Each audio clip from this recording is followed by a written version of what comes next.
we are able to see. There are moments when the Bible will talk about what does God require.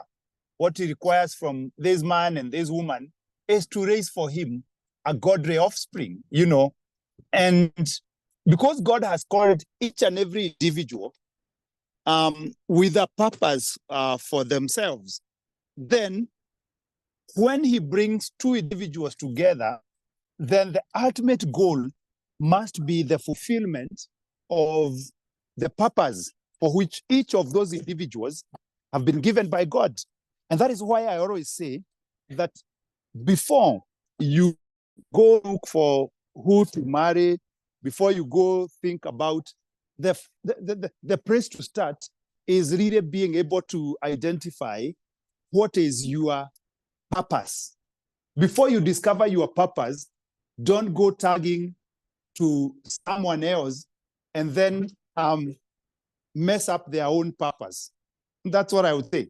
That any young person who have not discovered or identified their purpose should not be going to look or seek to find a spouse. Because if you seek and find a spouse, while you have not yet identified your purpose, then there is misalignment, especially in purpose, because institution, I see it as a coming together of purpose, and coming together of that purpose then should be able to drive us to fulfill a bigger purpose, so that this is your purpose as person X, this is your purpose as person Y. We have come together and got married, and now our XY becomes a broader purpose. If the two are disjointed, if the two are not aligned, there will be a lot of trouble. And that is why along the way, you'll find either people parting, people living together, but separated long ago, or even people being in different, somebody is, because I don't believe in that. I don't believe in long distance marriages. Somebody is pursuing a purpose that takes them to one corner of the world, and another one is pursuing a purpose that takes them to the other corner of the world. And they're never together. And so for me, it is very, very important for you as an individual to find your purpose. And after you have found your purpose, now as you look for that person to marry, you are going with your purpose. And one of the things that I believe people who have agreed to get married to each other should do is have a conversation about their purpose. Have a conversation about their purpose. Have a conversation about what do you believe God created you for? What difference were you brought here to make? So that together you can find an alignment of your purposes. Because a marriage that is not purpose-driven, will end up being a disaster in the lives of those who are in that marriage. So I would like to say, marriage, God had a purpose for marriage.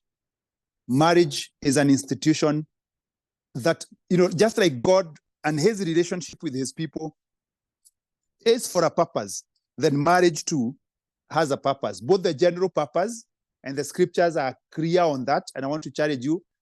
Sorry, today I'm not going to give you those scriptures. I would want to challenge you to go and, through the scriptures, establish what do you think was the general purpose for marriage? And then now discover your individual purpose as a person. And when you meet the person that you will want to marry or get married to, let them also be people who have established their purpose, and let your marriage be a coming together of purpose. Because why many people will fight in marriage is because they are idle. They are idle. They're not pursuing purpose. But men and women who are busy pursuing purpose will be seeking opportunities, will be seeking what to harness, will be seeking, to conquer the enemy of purpose in their lives, and they will be able to walk together on that journey. When they get children, their purpose is aligned in terms of raising those children as a godly offspring for God.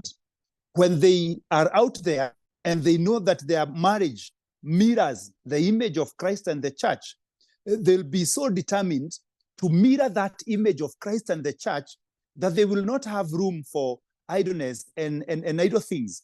If they are called to be, like Douglas here and Jabi are called to be mentors, to raise men and women, hold their hands, guide them as they fulfill their purpose, they will be so lost in the area of purpose that they will not give the enemy an opportunity.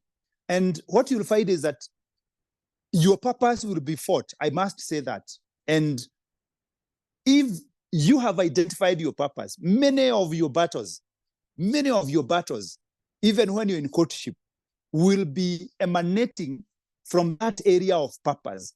But because you know and you're so determined to fulfill purpose, then you'll be able to conquer that battle because you're working together. So very, very important.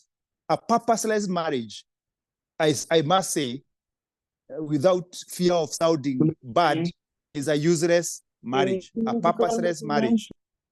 Someone mute that one because I'm saying a very important message.